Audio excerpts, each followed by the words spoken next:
اللہ کے رسول صلی اللہ علیہ وسلم ہمارے محبوب ہیں، ہمیں محبت اللہ کے رسول سے کرنی چاہیے، اور تمام مسلمان خاص طور پر یہ مجمع اللہ کے رسول سے اتنی محبت کرتا ہے اور اتنی محبت کرتا ہے، اپنی جان کو اللہ کے رسول کے لیے قربان کرنا آسان سمجھتا ہے۔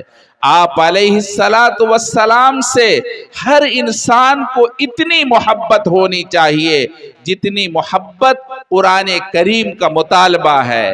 میرے بھائیوں، ہم سب جناب رسول اللہ صلی اللہ علیہ وسلم سے پیار کرتے ہیں، محبت کرتے ہیں، لیکن دوستو میں آپ کو بتاتا ہوں محبت کس کا نام ہے، محبت کسے کہتے ہیں۔ محبت بولنا آسان ہے، مگر محبت نام اس بات کا ہے جس سے محبت کی جاتی ہے، محبوب کی ہر بات مانی جاتی ہے۔ محبت جس سے ہو جاتی ہے اس کی ہر بات قبول کی جاتی ہے، ہمارا جی چاہے یا نہ چاہے، ہمارا دل مانے یا نہ مانے، مگر محبوب کی بات ہر صورت میں قبول کی جاتی ہے۔ محبت نام اس بات کا ہے، یعنی محبت اللہ کے رسول سے محبت نہیں، عشق کا مطالبہ ہے۔ اللہ کے رسول صلی اللہ علیہ وسلم سے مومن کو عشق کرنا چاہیے، اور عشق ایسا کہ اللہ کے رسول نے اگر کوئی فرما دیا تو اس کو ٹالا نہیں جائے گا، اس کو قبول کیا جائے گا، ہماری جان رہے یا جائے اس سے کوئی پرواہ نہیں، اللہ کے رسول کی بات مانی جائے گی۔ محبت اس بات کا نام ہے۔ صحابہ کرام رضوان اللہ تعالی علیہم اجمعین نے اپنے محبوب صلی اللہ علیہ وسلم سے، جناب رسول اللہ صلی اللہ علیہ وسلم سے محبت کی تھی، عشق کیا تھا۔ اللہ کے رسول صلی اللہ علیہ وسلم کی باتیں انہوں نے اپنی جان سے زیادہ اہمیت دے کر کے اس کو قبول کیا تھا۔ جان رہے یا جائے کوئی پرواہ نہیں، مگر اللہ کے رسول کی شان نہیں جائے گی، اللہ کے رسول کی آن نہیں جائے گی۔ رسول اللہ صلی اللہ علیہ وسلم سے اتنی محبت صحابہ کرام نے کی ہے۔ دوستو آپ غور کیجئے، جمع قرآن کا مسئلہ ہے۔ قرآن کریم اللہ کے رسول کے زمانے میں جیسا آج آپ کو نظر آ رہا ہے، دو دفتیوں کے درمیان یکجا قرآن کریم، اللہ کے رسول کے زمانے میں قرآن کریم ایسا نہیں ہے۔ قرآن کریم مختلف اوراق میں منتشر ہے، کہیں ایک سورت ہے، کہیں دوسری سورت ہے، اس طرح سے قرآن کریم یکجا نہیں ہے۔ مسیلمہ کذاب سے جنگ ہوئی ہے، حضرت ابو بکر صدیق رضی اللہ تعالی عنہ کے زمانے میں اس جنگ کے اندر 1400 حفاظ صحابہ شہید ہو گئے۔ حضرت عمر فاروق رضی اللہ تعالی عنہ کو یہ احساس ہوتا ہے اگر ایسی چند جنگیں ہو گئی یہ قرآن کریم اللہ کتاب ضائع ہو جائے گی، اس کو یکجا ہونا چاہیے، اس کو جمع کیا جانا چاہیے۔ وہ یہ درخواست لے کر صدیق اکبر جو خلیفۃ المسلمین ہے ان کی خدمت میں جا کر عرض کہتے ہیں، خلیفۃ المسلمین مجھے اس بات کا ڈر لگ رہا ہے اگر ایسی چند جنگیں ہو گئی اللہ کتاب ضائع ہو جائے گی، آپ قبل اس کے کہ اللہ کتاب ضائع ہو جائے آپ قرآن کریم کو یکجا فرما دیں، قرآن کریم کو اکٹھا کر دیں، ایک جگہ کر دیں۔ صدیق اکبر رضی اللہ تعالی عنہ اللہ کے رسول صلی اللہ علیہ وسلم کے یہ لاڈلے صحابہ، دنیا کے اندر ہمارا عقیدہ ہے حضرت صدیق اکبر رضی اللہ تعالیٰ عنہ سے نبیوں کے بعد کوئی اتنا بڑا انسان پیدا نہیں ہوا. اتنا بڑا انسان اللہ تبارک و تعالیٰ نے حضرت ابو بکر رضی اللہ تعالیٰ عنہ کو بنایا تھا. حضرت ابو بکر رضی اللہ تعالیٰ عنہ عمر فاروق سے کہتے ہیں عمر تیری بات ٹالی جانے کے قابل نہیں ہوتی, تیری بات رد نہیں کی جا سکتی. مگر ابو بکر کہتے ہیں عمر میں اس کام کو کیسے کر سکتا ہوں جس کام کو میرے محبوب صلی اللہ علیہ وسلم نے نہیں کیا. ابو بکر کہتے ہیں عمر میں اس کام کو نہیں کر سکتا جس کام کو میرے محبوب صلی اللہ علیہ وسلم نے نہیں کیا.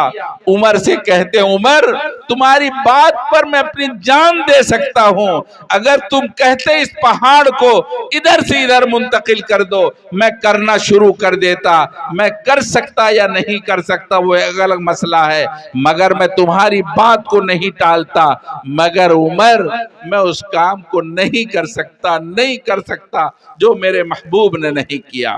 آپ علیہ السلام کی باتوں کو صحابہ کرام اتنی اہمیت دیتے تھے, اللہ کے رسول کے کام کو, آپ علیہ السلام کی سنت کو اتنی اہمیت دیتے تھے. یہی محبت کا تقاضا ہے.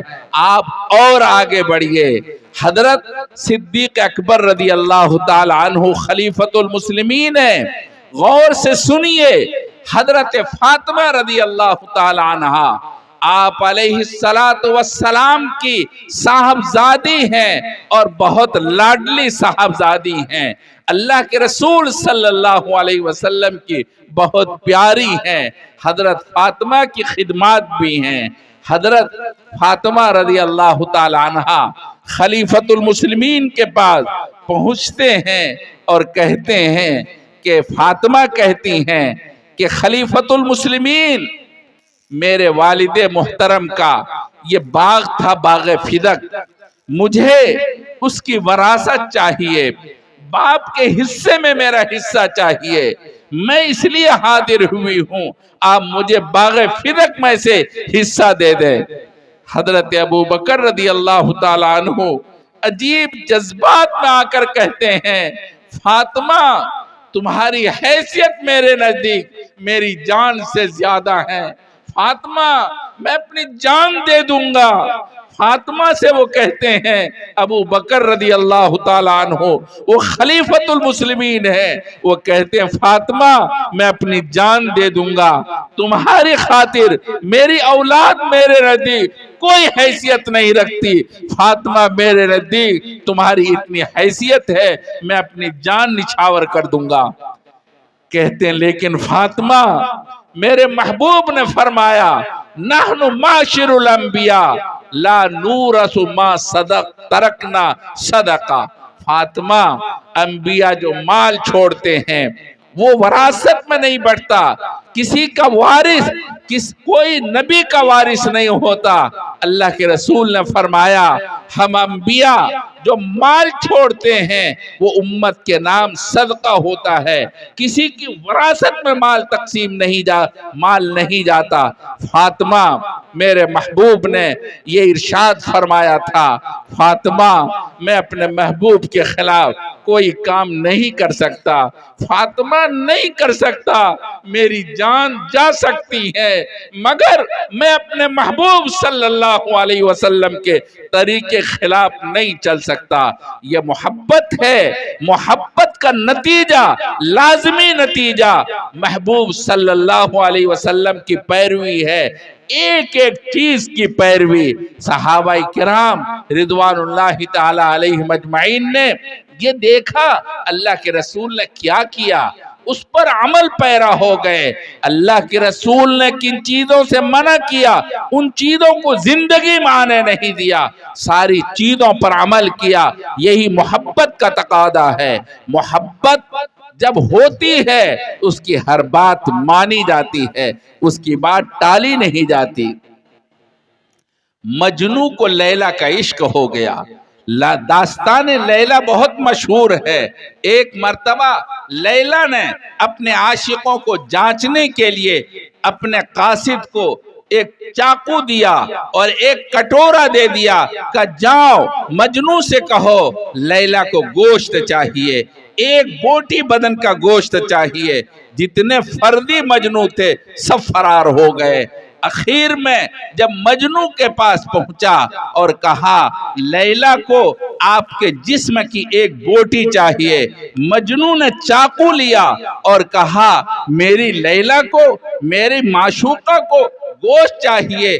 چاقو لیا، پورے بدن کو چھلنی کر دیا، ایک بوٹی ایک ہاتھ سے، دوسری بوٹی دوسری ہاتھ سے، اور ایک بوٹی ادھر سے ایک بوٹی ادھر سے، ایک پیچھے سے ایک آگے سے، ران سے، ہر جگہ سے ایک ایک بوٹی کو نکال کر کے پورا کٹورا بھر دیا اور کہا جاؤ، پتہ نہیں میری محبوبہ کو میرے بدن کے کس جگہ کے گوشت کی ضرورت ہے، میری محبوبہ کی خواہش ہے، میری جان جا سکتی ہے مگر میری محبوبہ کی شان نہیں جا سکتی، جاؤ لے جاؤ. یہ محبت کی نشانی ہے. محبت جس سے ہو جاتی ہے اس کی بات ٹالی نہیں جاتی، اور اگر وہ ٹال رہا ہے حقیقی معنی میں وہ محبت کرنے والا نہیں ہے. ہمارے بھارت کے اندر آپ نے سنا ہوگا، بہت سو نے دیکھا بھی ہوگا، 7 عجائبات جو پوری دنیا میں عجائبات ہیں ان میں سے ایک عجوبہ تاج محل ہے. آپ کو پتا ہے یہ تاج محل ایک بادشاہ نے اپنی معشوقہ کو خوش کرنے کے لیے بنایا تھا. وہ معشوقہ نور جہاں تھی، مگر یاد رکھیے یہ نور جہاں مسلمان نہیں تھی، یہ شیعہ تھی مذہب کے اعتبار سے. ایک دن وہ جوش میں آ جاتی ہے، جذبات میں آ کر کے اپنے شوہر سے اس طرح پکارتی ہے اور کہتی اے میرے عاشق نامدار. شوہر نہیں کہتی، وہ جانتی تھی یہ میرا عاشق ہے، نکاح تو بعد میں انہوں نے کیا ہے، اصل میرا عاشق ہے. لہذا وہ اپنے شوہر سے اس طرح خطاب کر کے کہتی ہیں اے میرے عاشق نامدار سنو اور غور سے سنو، آج کے بعد سے آپ کا مذہب شیعہ ہوگا، سنی مذہب نہیں ہوگا. وہ بادشاہ حیران ہو جاتا ہے اور وہ کہنے لگتا ہے ارے پگلی کیا کہہ رہی ہے، کیا کہہ رہی ہے؟ نور جہاں کہتی ہیں میں صحیح کہہ رہی ہوں، محبت کا اصول یہی ہے، عشق کا اصول یہی ہے اور پرانے دستور یہی ہے. من تو شدم تو من شدی، من جا شدم تو تن شدی، تا کس نگوید بعد ازی من دیگرم تو دیگری. من تو شدم تو من شدی، من جا شدم تو تن شدی، تا کس نگوید بعد ازی من دیگرم تو دیگری. محبوب اور عاشق، عاشق اور معشوق دو بدن ایک جان ہوا کرتے ہیں. جب دونوں کے درمیان محبت کا ایسا رشتہ قائم ہوتا ہے تو دونوں کی چاہت ایک بن جاتی ہے. ایسا ممکن نہیں ہے معشوق کچھ چاہے، محبوب کچھ چاہے اور حبیب اس کو قبول نہ کرے. اگر ایسا ہوتا ہے حقیقی معنی محبت نہیں ہے. محبت کا اصول یہی ہے، محبوب کی ساری بات مانی جاتی ہے. آپ علیہ السلام صحابہ کرام کے محبوب ہیں، ہم سب کے محبوب ہیں. آپ علیہ السلام نے جو فرما دیا صحابہ کرام کے نزدیک وہ حرف آخر تھا. آپ علیہ السلام نے جو عمل کر کے بتا دیا وہ عمل حرف آخر، آخری عمل ہوتا تھا، اس کے خلاف نہیں ہو سکتا. اور آپ علیہ السلام نے جو کردار پیش کیا صحابہ کرام کے نزدیک وہی کردار اصل کردار ہوتا تھا، وہی احوال اصل احوال ہوتے تھے. دوستو آپ نے اپنے محبوب صلی اللہ علیہ وسلم کی تاریخ اگر پڑھی ہے، آپ کو پتا ہے آپ علیہ السلام نے ایک موقع پر چندے کے اعلان کیا. ابھی حضرت معاذ طیب صاحب اللہ کے گھر کے لیے اعلان کر رہے تھے. جب مسجد نبوی تعمیر ہونے لگی، اللہ کے رسول صلی اللہ علیہ وسلم نے بھرے مجمع کے اندر فرمایا یہ جگہ میں اللہ کا گھر بنانا چاہتا ہوں، مسجد بنانا چاہتا ہوں. میں یہ چاہتا ہوں کوئی بندہ ایسا ہو جو اس جگہ کو خرید کر کے دے دے. حضرت ابو ایوب انصاری رضی اللہ تعالیٰ عنہ وہ کہتے ہیں کہ یا رسول اللہ میں یہ زمین اپنی طرف سے دیتا ہوں، یہ انہی کی زمین تھی. انہوں نے کہا نہیں، میں یہ زمین ایسے نہیں لینا چاہتا، میں خریدنا چاہتا ہوں، اللہ کے گھر کو قیمتاً خریدنا چاہتا ہوں. بتاؤ اس کی قیمت کون ادا کرے گا؟ یہی صدیق اکبر ہے. انہوں نے پوری قیمت اپنے جیب خواب سے ادا فرما دی. اللہ کے رسول صلی اللہ علیہ وسلم سے محبت ایسی ہوتی ہے. اللہ کے رسول نے فرما دیا، بس وہ حرف آخر ہے. اللہ کے رسول کے فرمانے کے بعد ممکن نہیں ہے کہ صحابہ کرام اس کو ٹال دے. محبت اس کا نام ہے. قرآن کریم یہی کہتا ہے. بات لمبی ہوتی جا رہی ہے، میں کہنا یہ چاہتا ہوں اللہ کے رسول صلی اللہ علیہ وسلم کے بارے میں قرآن کریم میں اللہ نے فرمایا فَاتَّبِعُونِي يُحْبِبْكُمُ اللَّهُ فَاتَّبِعُونِي يُحْبِبْكُمُ اللَّهُ. اللہ کے رسول نے فرمایا لوگو میری پیروی کرو، اللہ تم سے پیار کرنے لگیں گے، اللہ تم سے محبت کرنے لگیں گے. اللہ کے رسول کی پیروی کے نتیجے میں اللہ کی محبت حاصل ہوگی، اللہ کا پیار ملے گا، اللہ کی چاہت ملے گی. اور جس بندے کو اللہ کی چاہت مل جاتی ہے اس کی کامیابی میں کیا شبہ ہو سکتا ہے؟ قرآن کریم یہی کہتا ہے اللہ کے رسول کی پیروی کرو، اللہ کا پیار مل جائے گا. اللہ کا پیار جس بندے کو مل جاتا ہے، اللہ تبارک و تعالیٰ کی چاہت جس بندے کو مل جاتی ہے، اس کی زندگی کے اندر سکون ہی سکون ہے. اللہ کے رسول کی پیروی کر کے دیکھو، آپ کی زندگی میں انقلاب آ جائے گا. دوستو اللہ کے رسول کی پیروی کے اندر اللہ تعالیٰ کی ایسی محبت ملتی ہے. صحابہ کرام رضوان اللہ تعالیٰ علیہم اجمعین نے اللہ کے رسول کی ایسی پیروی کی تھی. کچھ بھی ہو سکتا ہے مگر اللہ کے رسول کی پیروی کو چھوڑا نہیں جا سکتا. سیدنا عمر فاروق رضی اللہ تعالیٰ عنہ شام کے لیے نکلتے ہیں. مدینہ منورہ میں ابھی نکلنے کا ارادہ فرما رہے ہیں، نکلنے کی تیاری کر رہے ہیں. شام کے تمام پادریوں کا دل دہلنے لگتا ہے. پادری جو عیسائی مذہب کے بڑے مولانا اور اس کے سب سے بڑے ہوتے ہیں، انہیں کے دل دہلنے لگتے ہیں. آپس میں مل کر کہتے ہیں بات کیا ہے؟ گھبراہٹ ہو رہی ہے، دل پریشان ہے، مسئلہ کیا ہے؟ تحقیق کی جائے. تحقیق کی گئی، معلوم ہوا خلیفۃ المسلمین مدینے سے چل کر اب شام پہنچنے والے ہیں، یعنی شام کا سفر وہ کر رہے ہیں. چنانچہ پادریوں نے کہنا شروع کر دیا ہمارا کیا حشر ہوگا؟ اب بنفس نفیس خلیفۃ المسلمین شام کے لیے چل پڑے ہیں.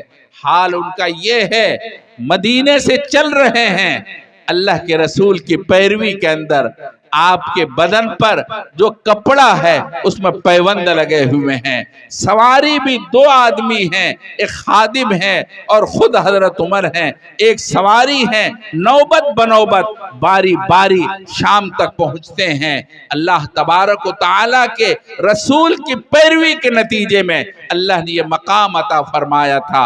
حضرت عمر فاروق نے خود بیان کیا ہے کہ اللہ تبارک و تعالیٰ نے صرف اپنے محبوب کی پیروی کے نتیجے کے اندر عمر کو اتنا مقام عطا فرمایا. وہ کہتے تھے عمر یہ تو وہی ہے، شام کو گھر لوٹتا تھا، ان کا باپ خطاب ان کو ہاتھ پر لکڑیاں مارتا تھا اور کہتا تھا عمر تو کیا کرے گا، تجھے بکریاں بھی چرانا نہیں آتا، بکریوں کا پیٹ بھی نہیں بھر سکتا، تو کیا کرے گا دنیا کے اندر. لیکن آج عمر کو اللہ تعالیٰ نے اپنے محبوب کی پیروی کے نتیجے کے اندر 10,000 مربع کلومیٹر زمین کا مالک بنا دیا ہے، خلافت عطا کر دی ہے. اللہ تبارک و تعالیٰ نے حضرت عمر فاروق رضی اللہ تعالیٰ عنہ کو یہ مقام عطا فرمایا اپنے محبوب کی پیروی کے نتیجے کے اندر. دوستو اللہ کے رسول کی پیروی کر کے دیکھو، آپ کی زندگی میں انقلاب آ جائے گا، آپ کی زندگی کے اندر روشنی آ جائے گی، آپ کو سکون مل جائے گا. آج ہمارا حال بالکل مختلف ہے. آج ہمارے یہاں تقریبات ہوتی ہیں، شادی بیاہ ہوتی ہیں، شادی کے اندر ہم سب کو منانے کوشش کرتے ہیں، خوش کرنے کوشش کرتے ہیں، ماموں کو ممانی کو، پھوپھا کو پھوپھی کو، خالہ کو خالو کو، بھائی کو بھاوج کو، تمام اعزاء اقربا کے پیروں میں گر کر کے کہتے ہیں خدا را خدا را چھوڑ دو دشمنی کو. آج میرے یہاں خوشی ہے، تقریب ہے، شادی ہے، آج آ جاؤ، اللہ کے واسطے چھوڑ دو. مگر دوستو اسی گھر کے اندر میرے محبوب کی سنت دم توڑ رہی ہوتی ہے، تڑپ رہی ہوتی ہے. میرے محبوب صلی اللہ علیہ وسلم نے فرمایا لوگو دیکھو دنیا کے اندر 4 وجہوں سے نکاح کیا جاتا ہے. تنکح المرأۃ لأربع لمالها ولجمالها ولحسبها ولدینها فاظفر بذات الدین. میرے محبوب صلی اللہ علیہ وسلم نے فرمایا نکاح خوبصورتی کی وجہ سے کیا جاتا ہے. آج ہمارا نوجوان خوبصورتی کے پیچھے لٹو ہو جاتا ہے، اس کے پیچھے اپنی جان لگا دیتا ہے. کوئی مال کی وجہ سے نکاح کرتا ہے، کوئی حسب اور نسب کی وجہ سے، اور اللہ کے رسول نے فرمایا کوئی دین کی وجہ سے نکاح کرتا ہے. اللہ کے رسول نے فرمایا سب چیزوں کو چھوڑ دو، صرف دین کو بنیاد بناؤ، آپ کی کوکھ سے نیک اولاد جنم لے گی. اگر آپ کو نیک صالح اولاد چاہیے، اچھی اولاد چاہیے، اطاعت فرما بردار اولاد چاہیے، دیندار خاتون سے نکاح کرو. یہ اللہ کے رسول صلی اللہ علیہ وسلم نے فرمایا. آپ اس کا نتیجہ دیکھیں گے آپ کے گھر کے اندر کیسی اولاد جنم لیتی ہے. ایک مرتبہ سیدنا عمر فاروق رضی اللہ تعالیٰ عنہ اپنے دور خلافت میں رات میں فجر سے پہلے مدینے کی گلیوں کا گشت کر رہے ہیں. وہ جاننا چاہتے ہیں لوگوں کا احوال کیا ہے. ایک جگہ اندر گھر میں سے آواز آ رہی ہے بیٹا بکریوں کا دودھ نکال لیا؟ وہ بچی جواب دیتی ہے کہا اماں دودھ نکال لیا. پوچھا کتنا دودھ ہے؟ کہا تھوڑا دودھ ہے. وہ بڑھیا کہتی ہے بیٹا دودھ میں پانی ملا دے. وہ بچی کہتی ہے اماں خلیفۃ المسلمین نے دودھ میں پانی ملانے سے منع کر رکھا ہے، دھوکہ دھڑی سے منع کر رکھا ہے. اماں میں کیسے دودھ ملاؤں؟ خلیفۃ المسلمین نے منع کر رکھا ہے. وہ بڑھیا اندر سے کہتی ہے بیٹا خلیفۃ المسلمین کوئی دیکھ رہا ہے، وہ تو گھر میں پڑا سو رہا ہوگا، تو جلدی پانی ملا دے. جب اماں نے یہ بات کہی وہ بچی ایک دم چیخ کے کہتی ہیں این اللہ، اللہ کہاں ہے؟ خلیفۃ المسلمین کے خدا کہاں ہے؟ اگر خلیفۃ المسلمین سو رہا ہے تو ان کا خدا تو دیکھ رہا ہے. دھوکہ دے کر کہاں چھپو گے دوستو؟ اللہ کے رسول کی سنت کی نافرمانی کر کے کہاں جاؤ گے؟ اللہ کے رسول صلی اللہ علیہ وسلم کی سنت کی خلاف ورزی میں دنیا کے اندر مصیبتیں ہیں، زحمت ہے، پریشانی ہے. خلیفۃ المسلمین نے اس بچی کی آواز سنی، وہ ساری باتیں سنی. خلیفۃ المسلمین گھر پلٹ کے آتے ہیں، اپنے بیٹے عاصم رضی اللہ تعالی عنہ سے کہتے ہیں بیٹا مجھے اگر شادی کی ضرورت ہوتی میں اس لڑکی سے نکاح کر لیتا، میں یہ کہتا ہوں تم نکاح کر لو، مجھے اللہ کی ذات سے امید ہے اس لڑکی کے کوکھ سے صالح اولاد پیدا ہوگی، نیک اولاد پیدا ہوگی۔ ہم میں ہر شخص یہ چاہتا ہے، خواہش رکھتا ہے میرے گھر نیک اولاد پیدا ہو، میری اولاد بایزید بستامی بن کے نکلے، میری اولاد نظام الدین اولیاء بن کے نکلے، میری اولاد خواجہ اجمیری بن کے نکلے، میری اولاد سیدنا عبد القادر جیلانی بن کے نکلے۔ مگر دوستو اللہ کے رسول کی سنت کی خلاف ورزی کر کے نہیں اولاد نیک ہوگی، اولاد نیک نہیں پیدا ہو سکتی۔ اگر آپ کو نیک اولاد چاہیے اللہ کے رسول کی پیروی کرو۔ میرے محبوب نے کیا فرمایا؟ میرے محبوب صلی اللہ علیہ وسلم نے کیا فرمایا؟ اللہ کے رسول کی سنت کی پیروی کیجئے، انشاءاللہ ثم انشاءاللہ آپ کی زندگی میں انقلاب آئے گا، زندگی کے اندر سکون نصیب ہوگا۔ آپ صلی اللہ علیہ وسلم کی پیروی میں اللہ کی محبت ملتی ہے، اللہ کی چاہت ملتی ہے۔ دوستو اللہ کی چاہت اپنے محبوب کی پیروی میں ہے، محبوب کی پیروی کے خلاف کچھ نہیں ہو سکتا، کچھ نہیں ہو سکتا۔ ہر چیز میں اللہ کے رسول کی سنت کو تلاش کرو۔ اللہ کے رسول نے کیا فرمایا؟ اللہ کے رسول نے کیا عمل کر کے دکھایا؟ میرے محبوب صلی اللہ علیہ وسلم نے کیا کردار پیش کیا؟ ہمارے بھارت کے اندر مولانا روم نے لکھا ہے، ایک شاعر تھا، نعت گو شاعر تھا، بڑی عمدہ نعت کہتا تھا، ایسی نعت پڑھتا تھا اور ایسی نعت لکھتا تھا، اس کی نعت کو پڑھنے کے بعد لوگ ناچنے لگتے تھے، رقص کرنے لگتے تھے، جھومنے لگتے تھے۔ چنانچہ اس کی نعت اس زمانے میں بھارت کی زبان فارسی تھی، فارسی زبان میں ایک نعت لکھی، وہ نعت ایران پہنچ گئی۔ ایران کے شعراء نے جب وہ نعت پڑھی سب ناچنے لگے، رقص کرنے لگے، جھومنے لگے اور کہنے لگے کتنی عمدہ نعتیں لکھتا ہے، کیسا یہ شاعر ہے، کیسا اللہ کے رسول کا عاشق ہے۔ چلو چلنا چاہیے، ان کی صحبت اپنانی چاہیے، ان کی صحبت میں بیٹھنا چاہیے۔ ان کی صحبت میں اپنانے کے بعد ہمارے اندر عشق نبی پیدا ہوگا۔ چنانچہ ایران سے ایک وفد آیا، بھارت پہنچا اور دلی میں وہ شاعر رہتا تھا، سیدھا ان کا گھر پہنچا، پوچھا تم میں سے فلاں کون ہے؟ کہا نائی کی دکان پر گیا ہوا ہے۔ نائی کی دکان پر سب پہنچ گئے، جا کے پوچھا تم میں سے فلاں نام کا کون ہے؟ کہا یہ شخص ہے جو نائی کے پاس بیٹھ کر حجامت بنوا رہا ہے، بال بنوا رہا ہے۔ پوچھا حجامت مطلب؟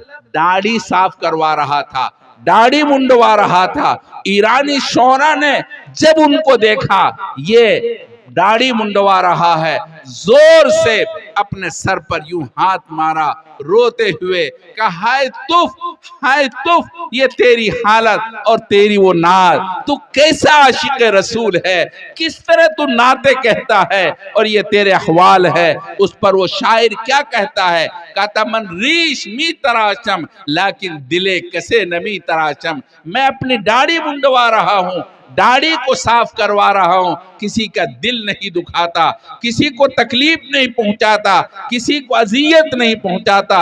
اس پر ایرانی شعراء نے پھر زور سے اپنے سر پر ہاتھ مارا، کہا ہائے تف، ہائے تف، ارے تو کس کو تکلیف پہنچائے گا اور کس کو اذیت پہنچائے گا؟ تو محبوب صلی اللہ علیہ وسلم کے دل کو ٹکڑے ٹکڑے کر رہا ہے، اللہ کے رسول کے دل کو زخمی کر رہا ہے، اللہ کے رسول کے دل کو چھلنی کر رہا ہے۔ لیکن دلے رسول اللہ صلی اللہ علیہ وسلم می تراشی، تو اللہ کے رسول کے دل کو چھلنی کر رہا ہے۔ لوگوں اللہ کے رسول کی سنت کی مخالفت میں اللہ کے رسول کو زخمی کرتا ہے، اللہ کے رسول کو تکلیف پہنچاتا ہے، محبوب صلی اللہ علیہ وسلم کو اذیت پہنچاتا ہے، لوگوں کہاں جاؤ گے؟ میدان محشر میں کوئی شفاعت کرنے والا نہیں ہے، ہمارا کوئی پار گھار لگانے والا نہیں ہے، صرف اور صرف میرے محبوب صلی اللہ علیہ وسلم ہے، وہی ہماری شفاعت کر کے اللہ کے پاس ہمارا بیڑا پار کرائیں گے، اور کوئی بچانے والا نہیں ہے۔ اگر میدان محشر میں اللہ کے رسول صلی اللہ علیہ وسلم نے یہ کہہ دیا، یہ تو بنگال کے لوگ ہیں، مدنہ پور کے لوگ ہیں، فرشتوں لے جاؤ اس کو جہنم میں ڈال دو، انہوں نے میرے بعد میری سنت کی مخالفت کی، میری سنت کو اپنے ہاتھوں سے روندا، اپنے پیروں سے پامال کیا، فرشتوں لے جاؤ جہنم میں ڈال دو۔ دوستو کہاں جاؤ گے؟ کس سمت میں جاؤ گے؟ کون بچائے گا؟ کوئی بچانے والا نہیں ہے۔ اگر میدان محشر میں آپ کو کامیاب ہونا ہے، اپنے محبوب کی سنت کو پامال مت کرو، اللہ کے رسول کی سنت کو برباد مت کرو، دوستو مت کرو۔ اللہ کے رسول کی سنت کی مخالفت کرنے والا اللہ تعالیٰ کا دشمن ہے، اللہ کے رسول کا دشمن ہے۔ اللہ کے رسول کو اذیت پہنچانے والا کبھی کامیاب نہیں ہو سکتا، کبھی کامیاب نہیں ہو سکتا۔ آپ کو کامیابی چاہیے، اللہ کے رسول کی پیروی کرو، اللہ کے رسول کی سنت کی پیروی کرو۔ دوستو حجت الاسلام مولانا قاسم نانوتوی رحمت اللہ علیہ، کتنی محبت تھی ان کے دلوں میں، کتنا پیار تھا اللہ کے رسول صلی اللہ علیہ وسلم سے۔ مدینہ منورہ حج کے لیے گئے، مکے کے اندر چپل اتار لیے، جوتے اتار لیے، آج کی زمین نہیں، اس زمانے کے اندر پوری زمین سنگریزہ تھی، پتھریلی زمین ہے۔ شاگردوں نے کہا حضرت پیر زخمی ہو جائیں گے، آپ جوتے مت اتاریے۔ کہا یہ کیسے ممکن ہے؟ یہاں میرے محبوب کے پیر چلے ہوں گے، محبوب کے پیر جہاں چلے وہاں میرا جوتا ہو، یہ قاسم برداشت نہیں کر سکتا۔ قاسم اپنی جان دے سکتا ہے مگر اپنے محبوب کے پیروں کی جگہ جوتا نہیں رکھ سکتا۔ محبوب کے لیے اپنی جان قاسم دے دے گا، اور وہ اسی طرح سے پتھروں کے اندر چلے، پورے پیر میں زخم اور پورے پیر سے خون بہنے لگا، مگر اللہ کے رسول کی سرزمین پر جوتے لے کر چلنا گوارا نہیں کیا۔ یہ محبت ہوتی ہے، یہ عشق ہوتا ہے۔ حضرت مولانا قاسم نانوتوی رحمت اللہ علیہ کو انگریز نے وارنٹ جاری کیا، ان کو گرفتار کر لیا جائے، چونکہ جنگ آزادی میں یہی سب سے سرخیل ہے، قاسم نانوتوی کو گرفتار کر لو۔ چنانچہ فوج نے تلاش کرنا شروع کیا، شاگردوں نے کہا حضرت آپ روپوش ہو جائیں، چھپ جائیں، پولیس پھر رہی ہے۔ حضرت چھپ گئے، 3 دن کے بعد باہر آ گئے، شاگردوں نے کہا حضرت ابھی بھی پولیس آپ کو تلاش کر رہی ہے، آپ باہر نہ آئیں۔ حضرت نے فرمایا دشمنوں کے خوف سے میرے رسول صلی اللہ علیہ وسلم صرف 3 دن روپوش ہوئے تھے غار ثور کے اندر، اور اس کے بعد باہر نکل آئے تھے۔ اب قاسم اپنے محبوب کے خلاف نہیں کر سکتا، اپنے محبوب کی سنت کے خلاف نہیں کر سکتا۔ قاسم کی جان جائے یا رہے اس کی پرواہ نہیں ہے، قاسم اپنی جان دے سکتا ہے مگر اپنے محبوب صلی اللہ علیہ وسلم کی سنت کے خلاف نہیں کر سکتا۔ یہ حجت الاسلام مولانا قاسم نانوتوی دارالعلوم دیوبند کے بانی ہیں، جنہوں نے سنت کی پیروی کی ایک مثال پیش کی ہے، ایک مثال چھوڑی ہے۔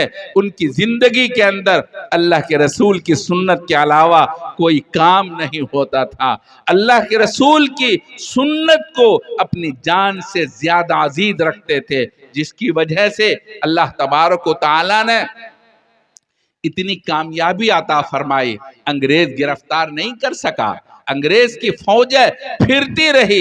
ایک مرتبہ مسجد چھتہ کے اندر پولیس پہنچ گئی، حضرت ہی سے جا کے پوچھا قاسم کہاں ہے؟ قاسم کدھر ہیں؟ وہ سادے انسان تھے، بالکل سادے رہتے تھے، انہوں نے سمجھ رکھا تھا وہ تو بہت بڑے جبے کبے والے مولانا ہوں گے، سادے رہتے تھے۔ فوراً ذرا سا ایک قدم ادھر ہٹ کر کے کہا قاسم ابھی تو یہی تھے، جھوٹ نہیں بولا، توریہ استعمال کیا اور کہا قاسم ابھی یہی تھے۔ فوراً فوج دوڑی، ادھر دوڑی، حضرت دھیرے سے دوسری طرف سے مسجد سے باہر چلے گئے۔ اللہ تبارک و تعالیٰ نے اللہ کے رسول کی سنت کی پیروی کے نتیجے کے اندر حجت الاسلام مولانا قاسم نانوتوی کو ہر مصیبت سے محفوظ فرمایا۔ ان کے سامنے میں کوئی بندہ مقابل نہیں ہو سکتا تھا۔ اللہ تبارک و تعالیٰ نے ایسی کامیابی عطا فرمائی تھی۔ قرآن یہی کہتا ہے فَاتَّبِعُونِي يُحْبِبْكُمُ اللَّهُ، میری پیروی کرو، اللہ تم سے پیار کرنے لگیں گے۔ اللہ کا پیار چاہیے، اللہ کی محبت چاہیے، اللہ کے رسول کی پیروی کرو۔ حجت الاسلام مولانا قاسم نانوتوی رحمت اللہ علیہ نے، دوستو ذرا دیکھو تو صحیح، اللہ تبارک و تعالیٰ نے دارالعلوم دیوبند کو پوری دنیا میں اس طرح نمایاں یوں ہی نہیں کیا۔ ان کا بانی کتنا مخلص ہے، اللہ کے رسول کی سنت کا ایسا پابند، ایسا پیروکار۔ ان کی بہن کا انتقال ہوا، ان کے بہن کے شوہر کا انتقال ہوا 80 سال کی عمر میں۔ ان کی بہن کی عمر 80 سال تھی۔ جب عدت پوری ہو گئی، حجت الاسلام اپنی بہن کے پاس گئے، بہن کی عمر بڑی تھی، ان کو آپا جان کہتے تھے۔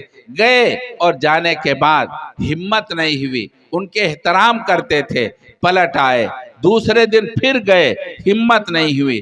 تیسرے دن جب گئے، بہن نے کہا کہ قاسم ایسا لگتا ہے تم کسی غرض سے آ رہے ہو، مگر وہ کہہ نہیں پاتے، بتاؤ کیا بات ہے۔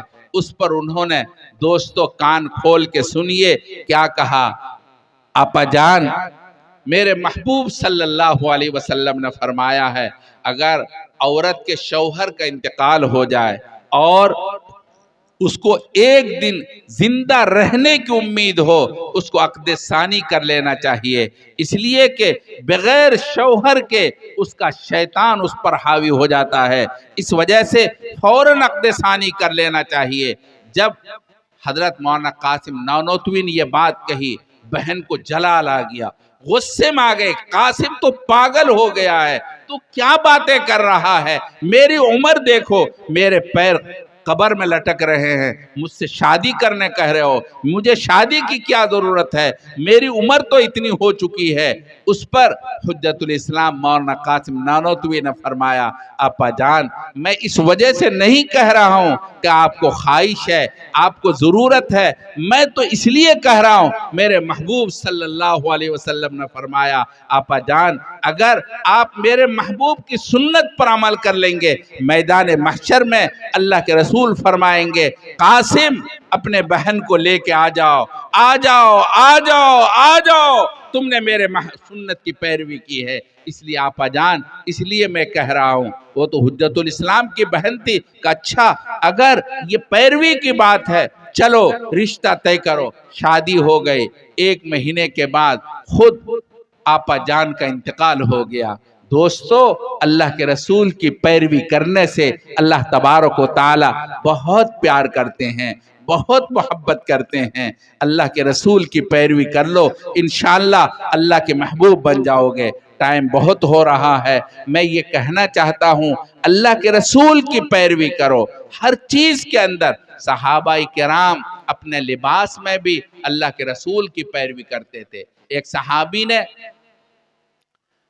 سب چیزوں پر عمل کر لیا، آخر میں پگڑی اللہ کے رسول کی پگڑی کے مطابق ہے یا نہیں ہے، اپنی پگڑی اللہ کے رسول نے اتاری، اپنی پگڑی کی جلدی جلدی پیمائش کی، اللہ کے رسول کے پگڑی سے ناپا تو ان کی پگڑی 4 انگل بڑی تھی، فوراً چاقو منگایا، کتر دیا اور کہا یہ ممکن نہیں ہے میرے محبوب کے بدن پر جو کپڑا نہ ہو میرے بدن پر وہ کپڑا آ جائے، نہیں ہو سکتا، نہیں ہو سکتا، اللہ کے رسول کے طریق خلاف نہیں ہو سکتا۔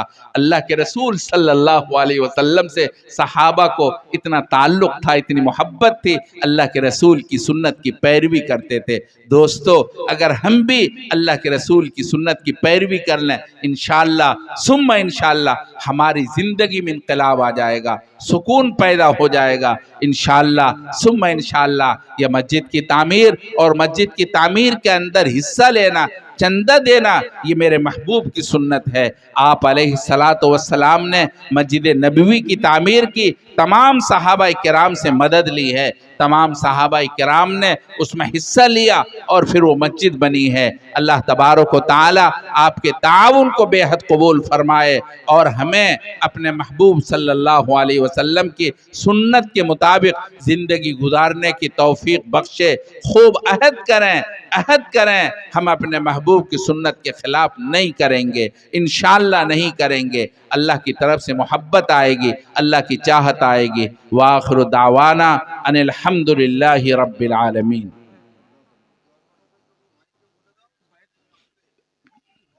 دعا کر لیں۔ آپ اپنی گردن کو نیچے جھکا لیں، اپنی آنکھوں کو بند کر لیں، من کی آنکھوں کو کھولیں، اپنے دل کے دریچوں میں جھانکیں۔ آپ کو اپنے گناہوں کی سیاہی نظر آئے گی، تمام دنیا سے کٹ کر ہٹ کر ایک اللہ واحد کریم کی یاد میں ڈوب جائیں۔ ভাই দোয়া হচ্ছে, যারা যে যেখানে রয়েছেন সকলে শামিল হয়ে যাবেন। দোয়া হচ্ছে এখনই, যে যেখানে রয়েছেন সকলে দোয়ার মধ্যে শামিল হয়ে যান।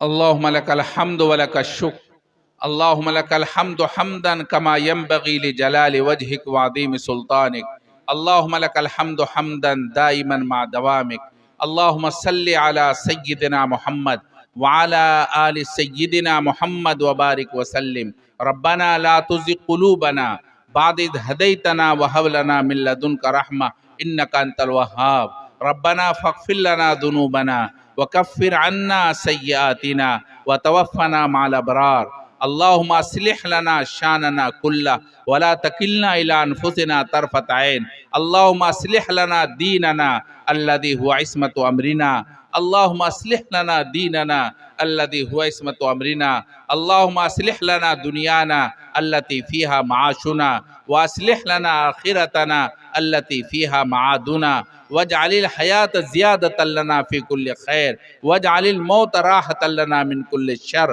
رب کریم ہم سراپا گنہگار ہیں، سر کے بال سے لے کر پیر کے ناخن تک گناہوں میں ڈوبے ہوئے ہیں۔ رب کریم ہم نے دن کے اجالوں میں، رات کے اندھیروں میں گناہ کیے ہیں، ہم نے چھوٹے بھی گناہ کیے ہیں، بڑے بھی گناہ کیے ہیں، ظاہراً بھی گنہگار ہیں، باطناً بھی گنہگار ہیں، ہم گناہوں کے رسیا ہیں، ہمارا انگ انگ گناہوں میں ڈوبا ہوا ہے۔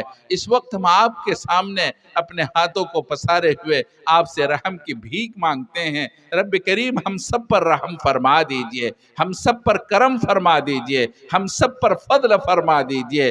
رب کریم اس وقت پوری امت مسلمہ بہت پریشان حال ہیں، اس آکاش کے نیچے، اس دھرتی کے اوپر پوری امت ننگی سر کھڑی ہے، کوئی پرسان حال نہیں ہے۔ رب کریم اپنے فضل و کرم سے اس امت کے سر کے اوپر اپنی رحمت کی چادر ڈال دیجئے۔ رب کریم کرم فرما دیجئے، رب کریم رحم فرما دیجئے۔ رب کریم سب پریشان ہیں، رب کریم پریشانی کو دور فرما دیجئے۔ رب کریم اپنے فضل و کرم سے اس امت کے اوپر ایک محبت بھری نگاہ ڈال دیجئے۔ رب کریم ہمارا حال اس اندھے فقیر کی طرح ہے جو مانگتا مانگتا مسجد کے دروازے پر پہنچ گیا، اندازے سے محسوس کیا بڑا دروازہ ہے، کسی امیر کبیر کا گھر معلوم ہوتا ہے، اگر یہ دروازہ آج ہمارے لیے کھل جائے ہمارے گھر سے فقر دور ہو جائے گا۔ اس امید پر اونچی صدا لگائی اور زور زور سے دستک دینی شروع کی۔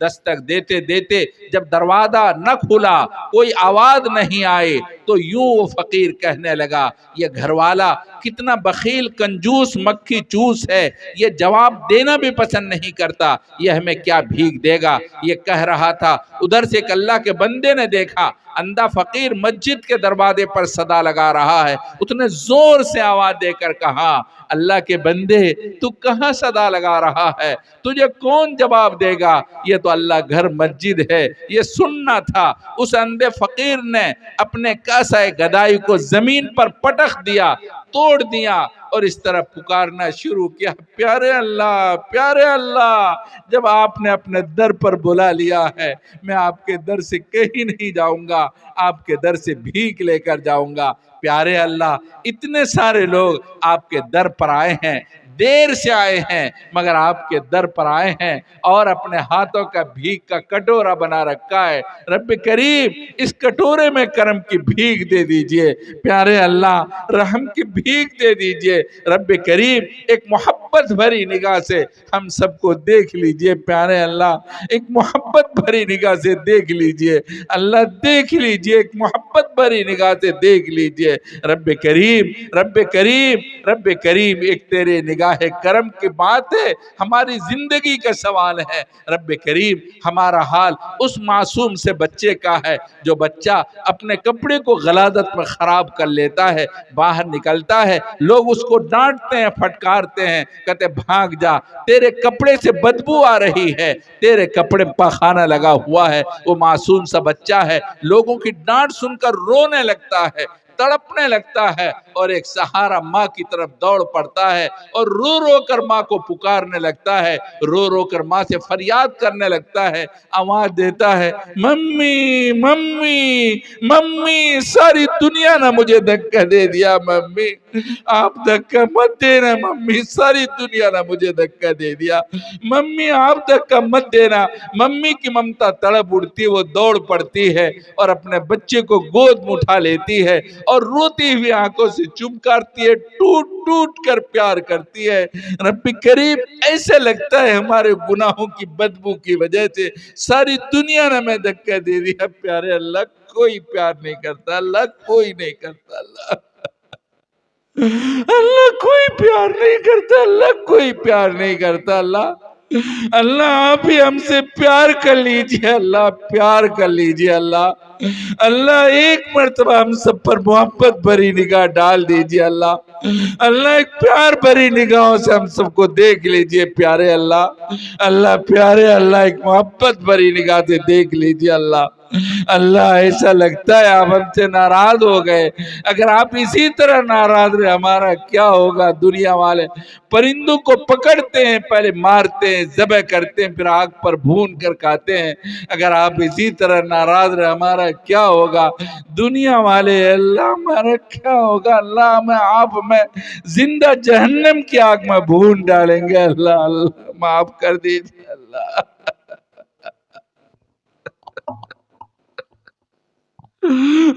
معاف کر دیجئے، اللہ معاف کر دیجئے، پیارے اللہ معاف کر دیجئے، اللہ معاف کر دیجئے، اللہ آپ سے معافی چاہتے، اللہ حد کرتے گناہ نہیں کریں گے، اللہ معاف کر دیجئے، پیارے اللہ معاف کر دیجئے، اللہ معاف کر دیجئے، اللہ معاف کر دیجئے، اللہ ہم میں بہت سے لوگ بیمار ہیں، بہت پریشان حال ہیں، اے اللہ ان کی بیماری کو دور فرما دیجئے، شفاء کاملہ عاجلہ دائمہ نصیب فرما دیجئے، بہت سے لوگ مقروض ہیں، ان کے قرض کی ادائیگی غیب سامان مہیا فرما دیجئے، بہت سے لوگ، بہت سے نوجوان بے اولاد ہیں، رب کریم ان کے اولاد ان کو نیک صالح اولاد عطا فرما دیجئے، بہت سے اولاد والے ان کے اولاد نافرمان ہیں، رب کریم اپنے فضل و کرم سے ان کے اولاد کو نیکوکار بنا دیجئے، مطیع فرما بردار بنا دیجئے، آنکھوں کی ٹھنڈک بنا دیجئے، بہت سے گھروں کے اندر بچیاں شادی کے قابل بیٹھی ہیں،